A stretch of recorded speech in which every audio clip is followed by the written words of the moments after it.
Well, so we're on. We have to look at the great conversation around what the president's speech is. And the president almost like cut the whole communication from government machinery with his own communication on what the position of himself and government is on the Ghana military-U.S. cooperation agreement. And Mamavi, well, we had a lot of varied reactions on social media, especially on this speech as well. Yeah, definitely.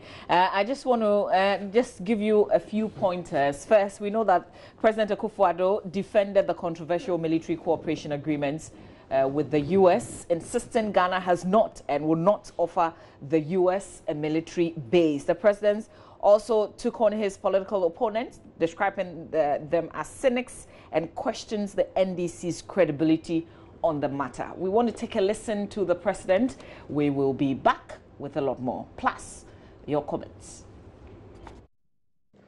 So let me state with the clearest affirmation that Ghana has not offered a military base and will not offer a military base to the United States of America. Indeed, the United States of America has not made any request for such consideration. And consistent with our established foreign policy, we will not consider any such request. However, in consideration of the realities of our circumstances and the challenges to peace in our region in our time, we have deemed it prudent to continue the cooperation agreement with the United States of America.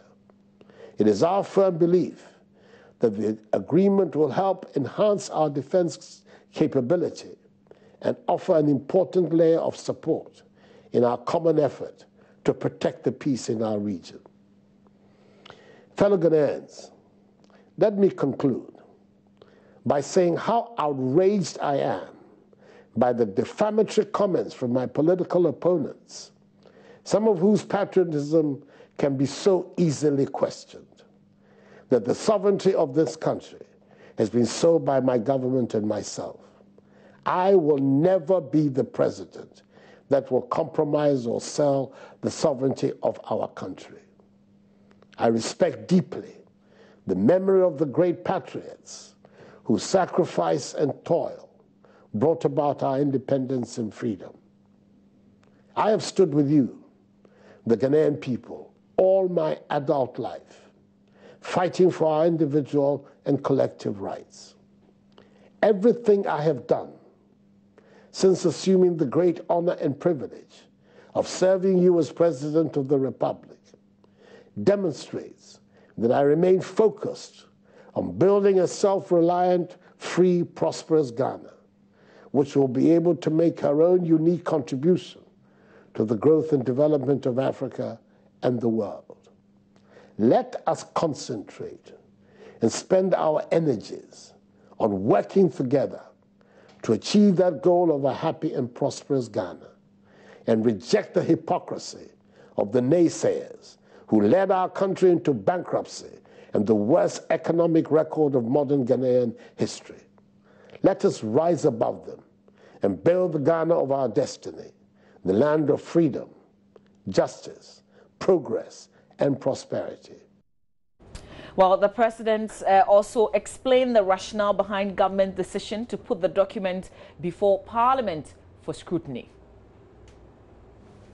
It is clear to me that if the people of Ghana knew the conditions under which foreign embassies and our friendly international institutions operate in Ghana, nobody would have been surprised that a defense cooperation agreement would make such provisions. Such knowledge would have spared many citizens the genuine anxiety and concern they have felt about the agreement. It is my firm belief that the case for openness and transparency in our governance has been clearly demonstrated, and the argument conclusively settled by these events. But we have to take issue with the frontline politicians who have sought to mislead the people in this blatant manner, and those who, for mischievous purposes, leaked the document destined for the scrutiny of Parliament prematurely to a section of the media, who then went on to describe it as a secret document. How could a document intended for the consideration of Parliament be described as a secret document? How could anyone who has been in government and run the administration of this nation feign ignorance of the conditions under which Ghanaian troops undertake peacekeeping operations, or the conditions under which our country has collaborated with major international institutions? It is difficult to understand that such people, knowing what they do know, would go about so blatantly to confuse people and go so far as calling for the overthrow of our democracy. A democracy that has become the beacon of good governance in Africa, a democracy that has survived for a quarter of a century and encompassed even the most irresponsible episodes of ill governance in a state of unity and stability, a democracy that has provided the framework for systematic developments in our social and economic welfare and assured us of the longest uninterrupted period of stable constitutional governance in our history? Surely, this is the kind of cynical manipulation by reckless self-seekers which in the fullness of time the people of Ghana will acknowledge and condemn. And I'm sure that as the facts become clear and widely available, and as the people come to terms with the evidence, they will reject the falsehood and deliberate attempts to destabilize our peaceful country. Truth is sacrosanct. So that's President Akufo-Addo speaking there yesterday to the entire nation. A man who indeed challenged the president to speak. He wrote an open letter to the president. He's joining us this morning. He's a member of Parliament for Norton and also ranking member on Parliament's Foreign Affairs Committee. Samuel Okudzeto-Ablakwa joins us live. Good morning to you. Hi, good morning, Mama V. Thanks for being here. Thank you for having me. After your open letter, I'm good. Good to see you. After the open letter, the president finally spoke. Yes, and you should be satisfied. I must be very, and let me say good morning to you and to your distinguished viewers.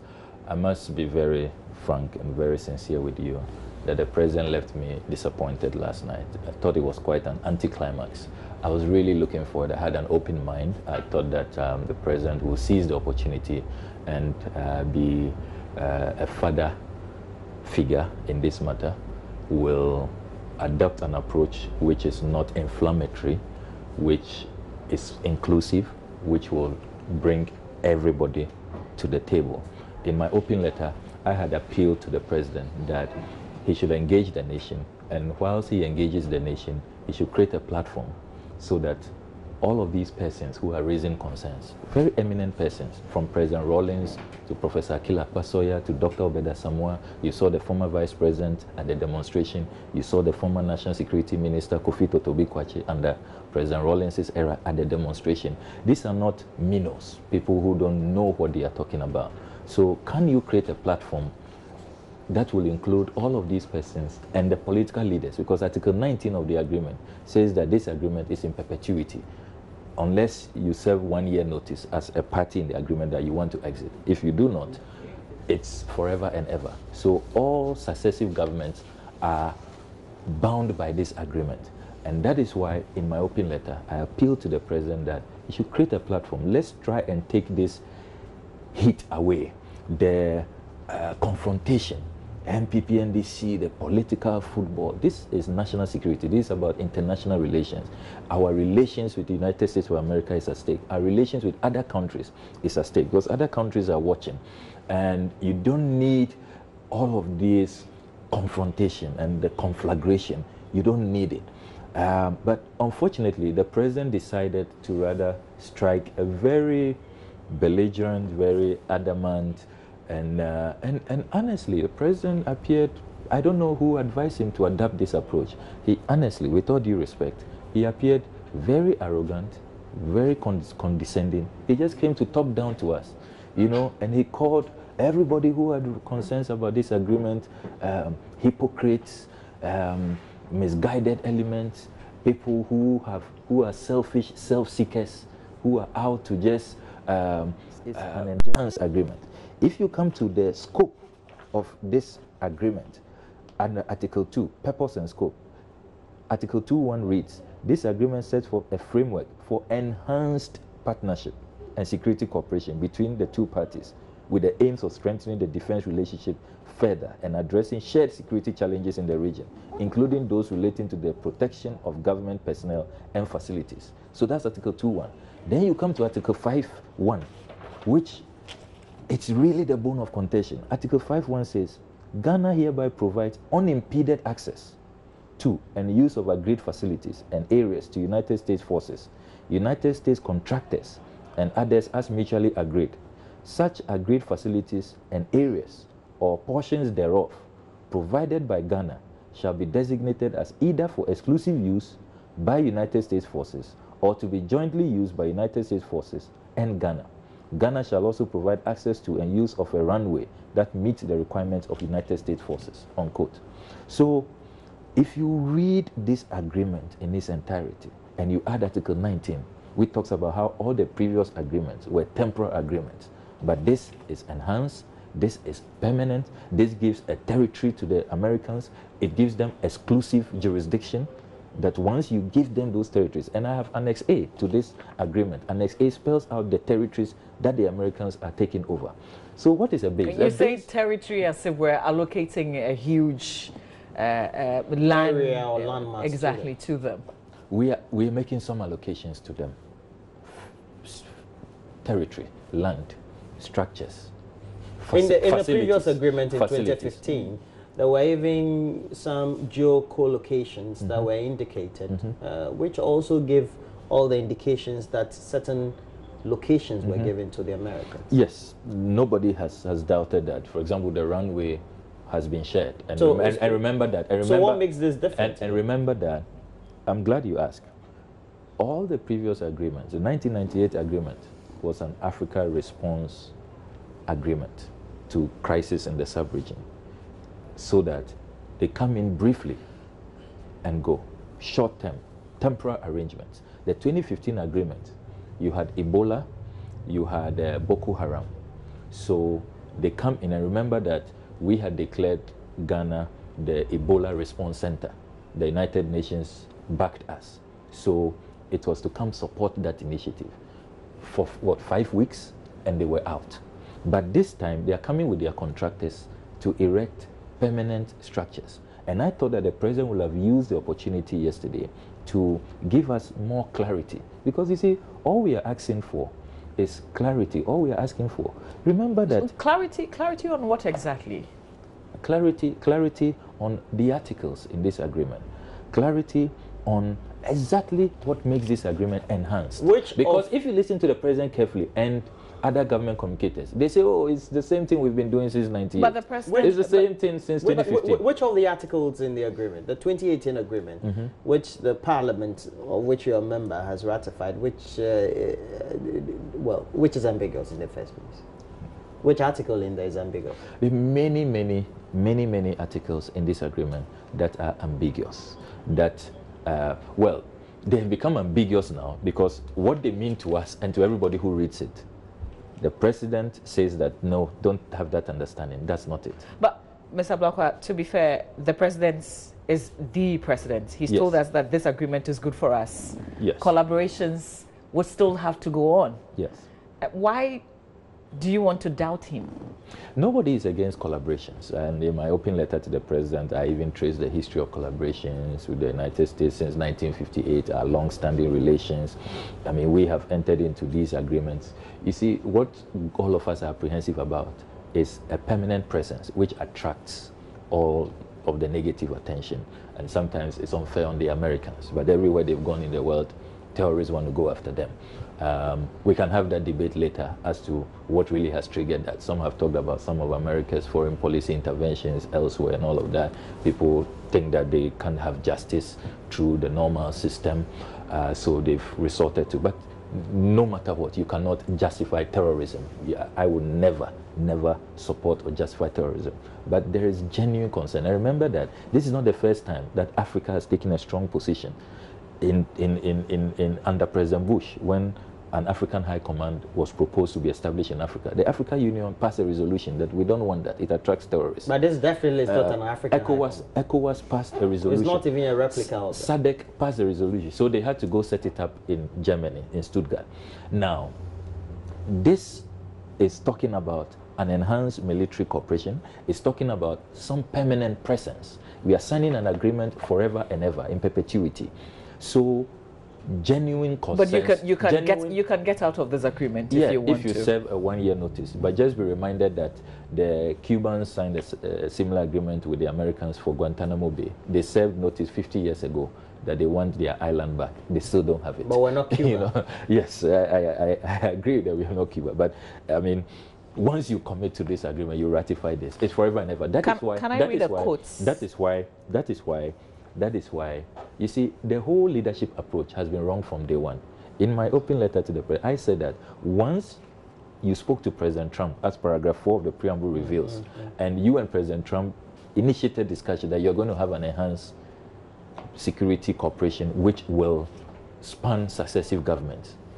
Immediately, I would have thought that President Akufo-Addo would start engaging behind the scenes quietly other political leaders. President Mahama did that with the Gitmo 2. He asked the Americans to reach out to him, to have him informed. That was done. This time, everybody was kept in the dark. Even when the agreement came to Parliament, and we said that, please, take your time, don't rush it, don't abuse your majority. We have comments and amendments to make, suggestions to make, inputs to make. The defense minister said, no, it's a template. We are just supposed to rubber stamp. So we could not even add a full stop. So are you saying that if the president had engaged leadership of the minority or the opposition quietly, then you would have accepted this deal? Yes, if the engagement was fruitful and positive, where our concerns were taken on board, because if you say there will be no military base, can't we state it expressly? Let's state it expressly, because experts have told us, we've been talking to generals, former chief of defense staff and all, and they've told us that Article 5.1, where there has been military bases, gives every indication. That is what they have used to establish those bases. Let's put some clarity to the thoughts of what this whole agreement states. If, let's say, you were engaged, you would have said that certain articles needed to be amended? Yes, we will have said that. And indeed, if you look at the committee's report, the Joint Committee of Defense, Interior, and Constitutional, Legal, and Parliamentary Affairs, which was presented to Parliament, we had those concerns captured in the report, because the Minister of Defense had told us that we couldn't make amendments, but we wanted to go on record that we have serious observations, and we made that. But you didn't share that on the floor of Parliament, because you boycotted the session. Well, the minority leader raised them before we boycotted. So we spoke for the record and then boycotted because we didn't want to be part of the voting. So it says, the committee noted with concern the unfettered access the agreement grants. I have to add some members because the chairman amended this on the 9th, if you recall. So some members of the committee noted with concern the unfettered access the agreement grants to the aircraft, vehicles, and vessels of the U.S. Department of Defense to enter, exit, and freely move within the territory, airspace, and territorial waters of Ghana. This may appear to undermine the sovereignty and security of Ghana. You know, military-based controversy. The Honorable Minister for Defense informed the committee that the agreement will not in any way permit the United States of America to establish a military base in Ghana. According to the Honorable Minister for Defense, disclosed that he actually wrote to the U.S. government for a confirmation of the fact, and the response was in the negative. According to him, the purpose of the agreement is to give access and use certain facilities and areas to the U.S. forces, which will be agreed between the parties. On its part, the committee concurred with the minister's position, as any contrary assertion is not borne out of provisions in the agreement. Based on mutual understanding, where the facility, if there is going to be any, so you wanted that in the agreement. So you see why. You see why I read this. You notice that the Minister for Defense says that he has a letter from the U.S. government giving him assurance, but that is a letter outside this agreement. So why can't this agreement be express?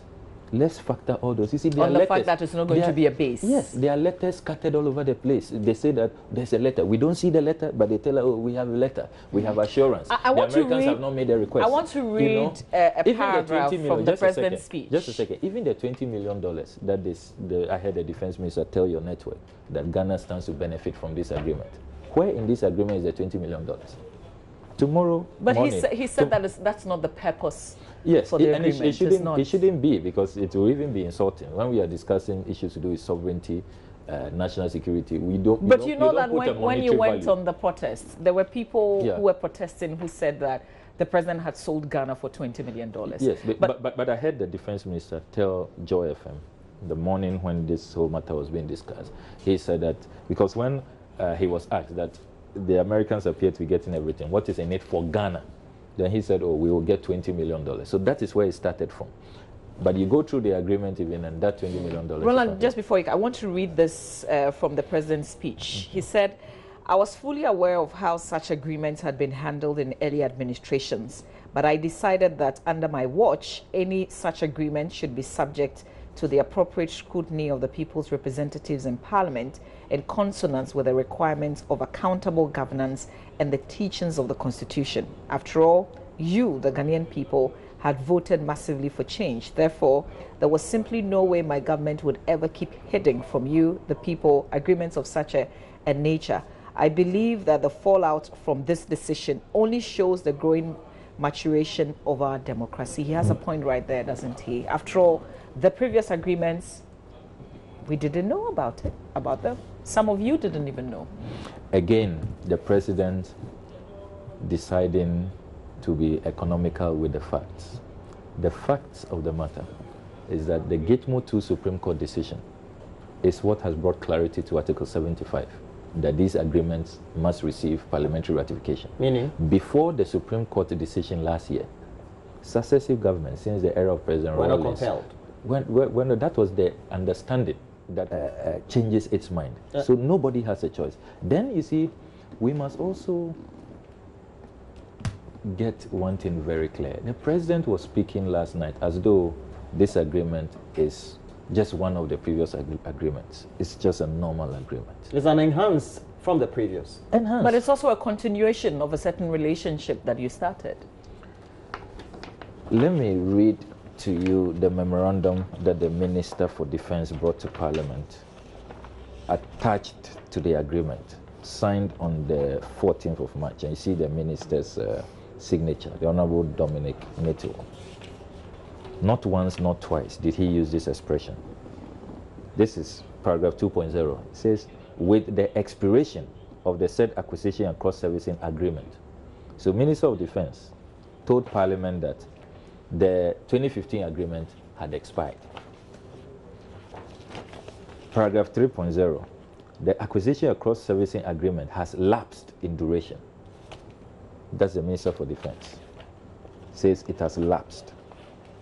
Then you come to the last paragraph, page 4. It says that the agreement is a follow-up to an existing acquisition and cross-servicing agreement between the two countries, which has lapsed. And so? So, all previous agreements had lapsed, had expired. And if you go to the main agreement, it also makes references to the 2015 agreement, that there was an existing agreement. Yes. You have indicated in the memorandum, whatever it is, has lapsed. Yes. But then, without even any existing agreement, it all indicates there's a certain relationship. What more do you want? It's not in doubt that there has been a relationship with the So Americans. this is just an enhanced form of the relationship. Yes. In an agreement. Yes, enhanced. It means that it is expansive, it is deeper, it is more, for want of a better word, bigger. We are moving into more bigger terrain. And you're concerned with the bigger concern, terrain and the new enhanced one will exactly. Is that let's proceed cautiously. Let's have clarity on all these agreements, on these articles in the agreement. Let us be sure about all of the terms, the permanence of the U.S. military presence, the runway that we must fit for their to meet their specifications. The military facilities that we are giving out, that our soldiers will have to protect, and all of that. All of the equipment that they can bring in, the weapons that they can bring into our country without even inspection. We are concerned about that. Because if you look at page 4 of the 2015 agreement, there's a thorough list of weapons that cannot come into Ghana. The torpedoes and all that. The torpedoes and the guided missiles and chemical weapons. When I raised this point, the government communicators remind me that, oh, international law exists that will not allow these things to be done. But they forget that in this agreement, we have ousted national and international law. It doesn't apply under this agreement. It's very clear. And let us remember that as we speak, there's a diplomatic roar in Europe now over Russia's alleged use of chemical weapons, the military nerve agent to attempt to assassinate a spy and his daughter. European countries are expelling Russian diplomats. There's a latest UN report on Syria which reveals that chemical weapons are being used in the Syrian conflict, and they are obtaining these chemical weapons from all kinds of countries. So despite the presence of international law or the availability of international law on the matter of nuclear weapons, that's the Nuclear Non-Proliferation Treaty, and chemical weapons and all of that, countries are using them. And so we have to be careful. And fortunately for us, we have had the benefit to see other agreements that other countries have entered into, similar agreements. And you see how thorough they were, how diligent they were, how they made sure that their local laws apply. Even with the 1998 agreement, they don't say that. But if you read the 1998 agreement, I can read it. While in Ghana, however, the United States Armed Forces shall pay reasonable charges for services requested and received.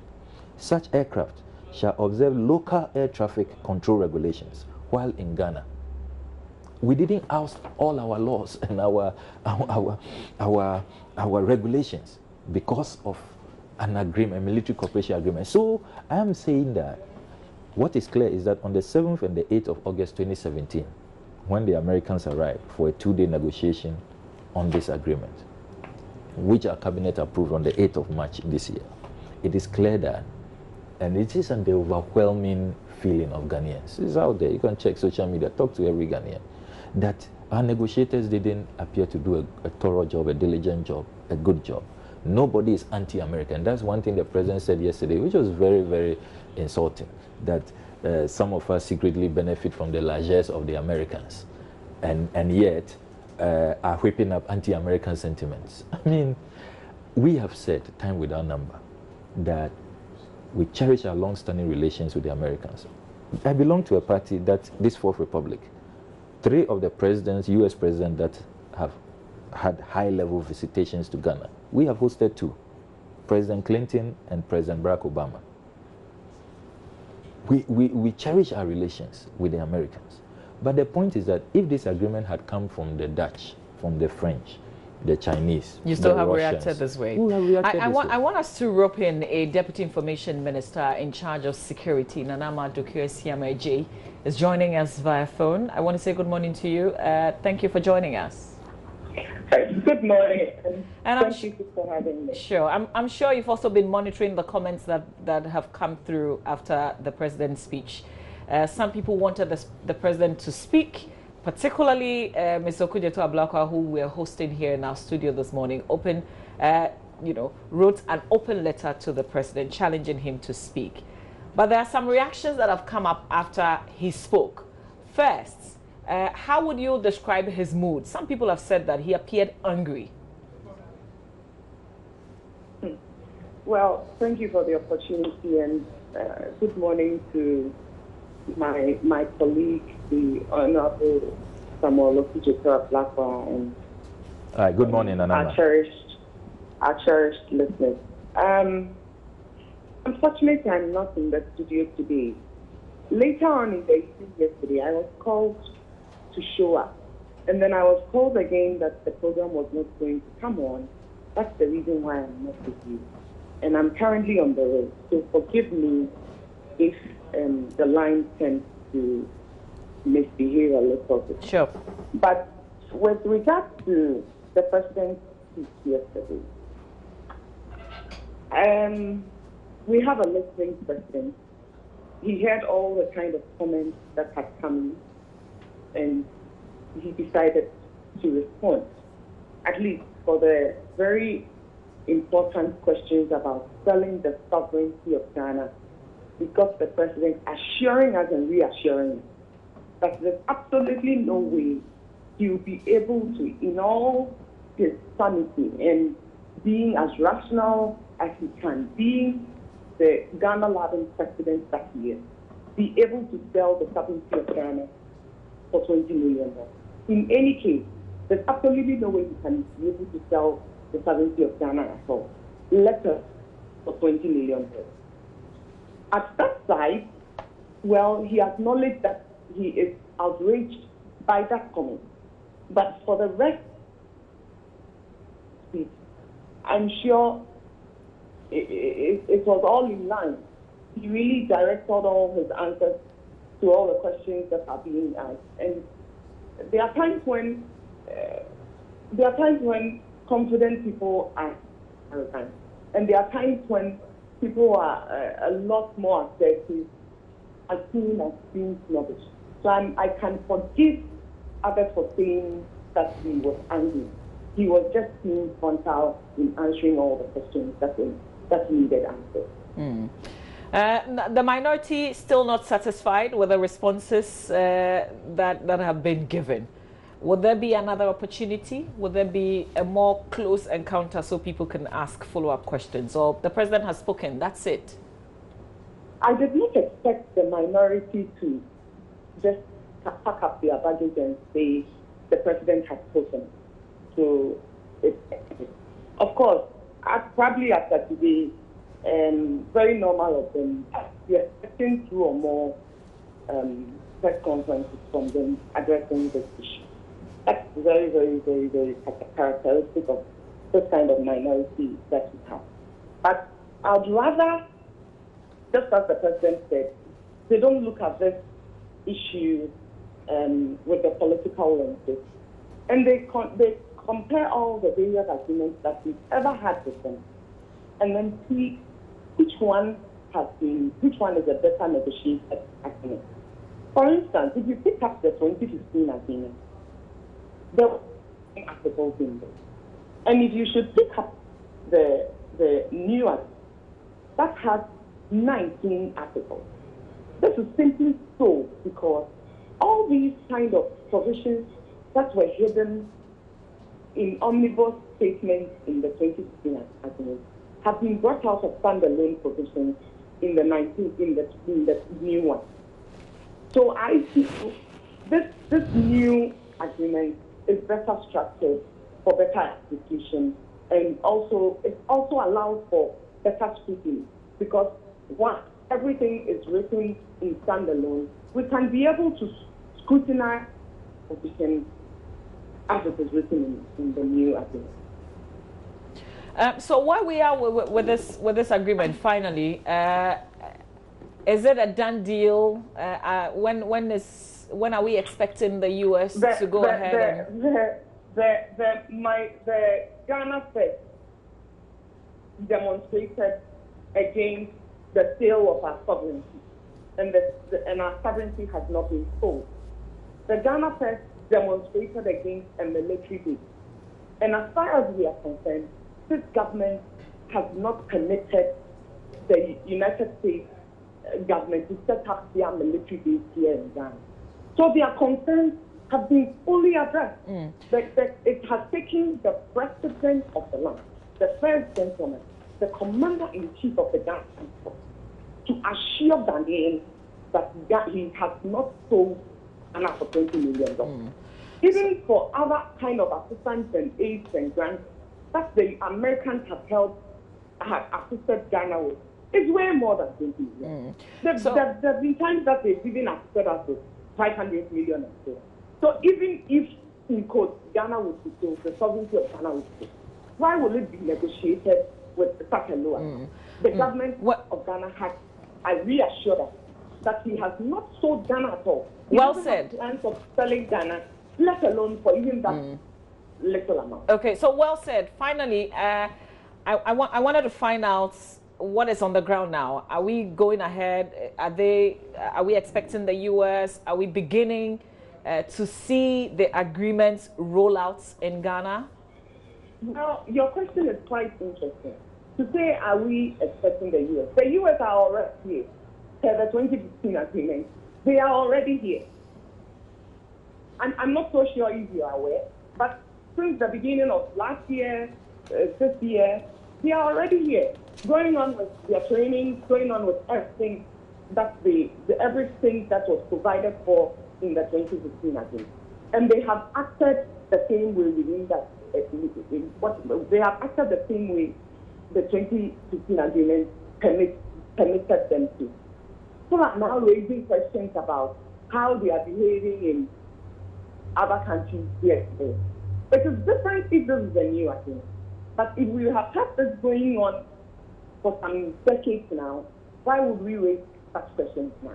It is different if they have abused the opportunities that we have granted them here. It is different if they have used any Ghanaian citizen here. There's no story. They have just gone according to what the agreement permitted them to. So now, so please let me get some. Neither here nor there. So let me get something clear. You're saying that we're still going according to the 2015 agreement, not the 2018 one that was ratified by Parliament. The Americans are here acting based on the 2015 agreement that they had. Yes, they are still here. They still have their aircraft here. It did not take what we went to approve in Parliament recently for them to bring their aircraft. Okay, here. All right. They already had their aircraft here before we had to, even before the other one went to Parliament. Okay. So it is not as if the Americans are now coming here. The question says, are we expecting the Americans? And I'm saying the Americans are already here. So my second question was, which of the agreements are we going by now? Is it the 2018 or 2015? The 2015 one is going to be signed very soon. And we are going to continue. We thank you for your time. That's Nana Maduka, CMAJ's Deputy Information Minister in charge of security. Now, I want to ask you, so you're obviously not satisfied, and the majority, in fact, the government is not expecting you to be satisfied with anything that they would say on this agreement. So what are you going to do, really? What are your options? Honestly, I think that the posture by government to always portray us as some unreasonable group of people who are not rational, who are just out to be destructive and disruptive and create problems for everybody, and we have our mind made up, and no matter what you say, we will not be convinced. It's wrong, and that posture must change. There are so many things that this government has done that we have supported them to do it. Before we rose on the 23rd of March, so many, all the agreements they brought to Parliament, for the Pan-African Parliament, loans that they brought in excess of $2.5 billion. Though we were concerned about the rate of borrowing, we approved it. We didn't walk out. We were not unreasonable. So when you know that there have been many, many issues that we have worked together on, we've supported you on. I put out a tweet commending the president when Ghana voted against President Trump's decision to declare Jerusalem the capital. I thought it was premature and it will affect the Middle East peace process. I commended the government. And the foreign minister knows that there are so many other things they have done that I have commended them. In Parliament, the records are there. So we are not an unreasonable bunch or just mischief makers. Opposing everything. Opposing everything. It is not the case. When the Honorable Deputy Minister says that, oh, the Americans are here already and are here because of previous agreements, and Article 19.3 reads, this agreement upon its entry into force shall supersede, says shall supersede the agreement between the United States and Ghana regarding the status of United States military and civilian employees of the United States Department of Defense temporarily present in Ghana in connection with the African Crisis Response Initiative and other activities effected by an exchange of notes at Accra. I can go on. So this agreement, once ratified, is what is in force. It supersedes all previous agreements. And all previous agreements were temporal, limited arrangements. What will it hurt? I've told you how President Akufo-Addo and how President Mahama, and the Americans reached out to then candidate Akufo-Addo in opposition. What will hurt if the president and the Americans reach out to the opposition leaders, reach out to all of these experts who have concerns, President Rawlings, President Mahama, Dr. Obeda Samoa, Professor Akila Kwasoya, Dr. Kobe Mensah, and others, create a platform for engagement behind the scenes. So we take this matter away from the heated political circuits going on, all of these demonstrations, the advertised regional demonstrations and all of that. We don't need all the heat. That's what I have said in the open letter. But this, stonewalling, a very, very adamant, belligerent posture, you guys, you are just mischief makers. You are reckless. You are hypocrites. I mean, they're expecting two press conferences. There's one at midday today. Inflaming passions. The midday press conference, I'm told, is by the inter-party coalition, against this agreement.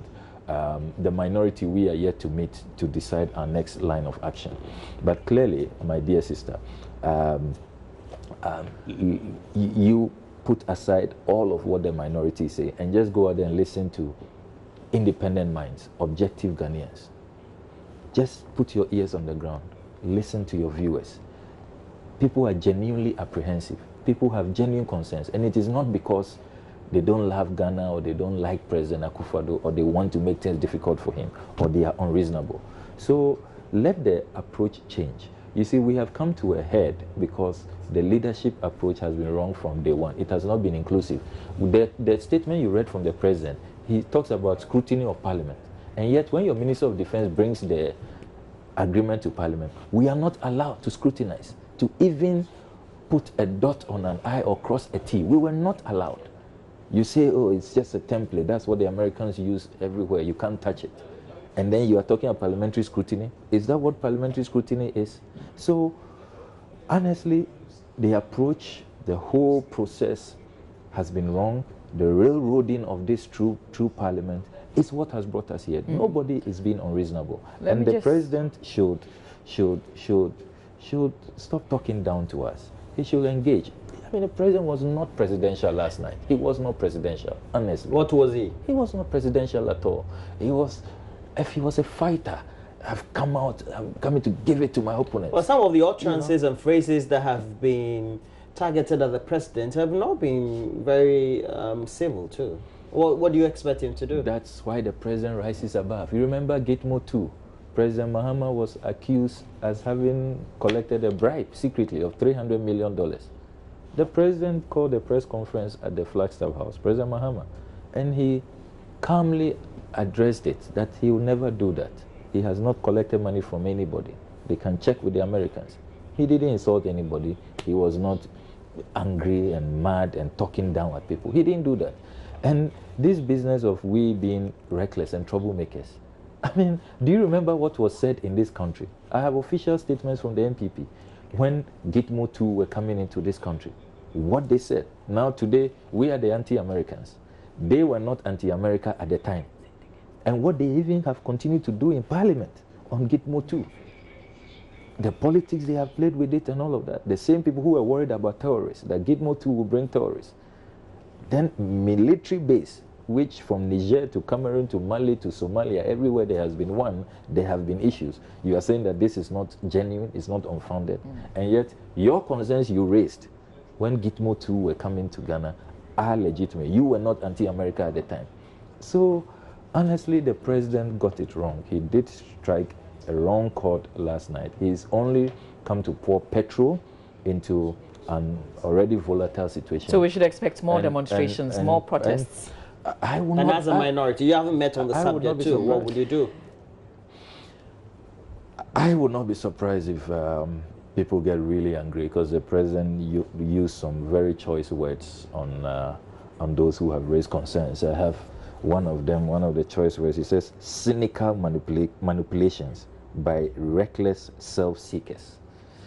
Comments like this, I'm sure when we meet later today, people will take very strong exception to them. We want to wrap up with some messages that have come through. So Kofi says he wants you to read Article 1.3 and 2.3 of the agreement because 1.3 clearly explained that agreed facilities, quote, agreed facilities and area means in the agreement and believes that it even made reference to an annex for further details. The phrase, quote, as mutually agreed recurs in both articles. That means that U.S. would not engage in any activity beyond the scope of what this agreement is meant for, which is counter-terrorism efforts. So Kofi sending us that message. This person, okay, people are sending the messages in different tones, and so I choose to select what I want to read.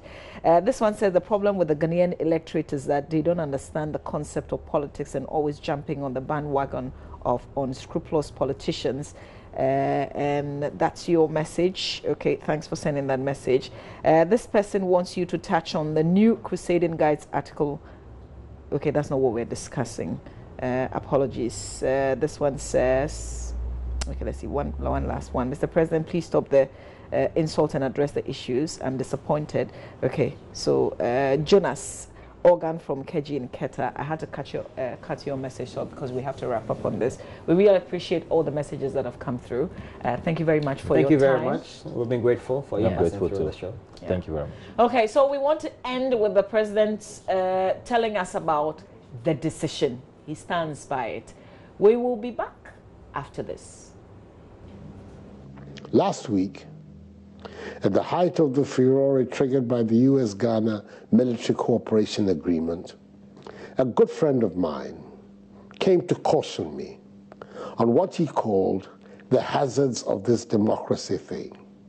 He told me, just in case I needed reminding, that my predecessor as president, who had also been democratically elected, had chosen to avoid any possible controversy by signing and keeping secret some agreements. So why did I not follow this precedent, instead of exposing the nation to all the hazards of the past few days? My friend, no doubt, had a good point. Indeed, I acknowledge that there are many very well-meaning citizens who would have preferred the peaceful process of arguments reached behind closed doors to the furore of the past few days. Yet far from being daunted, I take what has happened not to be symptomatic of the hazards of democracy, but of a show of the strength of democracy in action. We're seeing being displayed before our very eyes, not the triumph of disorder, but the value of openness in governance and of the need, the crucial need, for the people to be fully and accurately informed.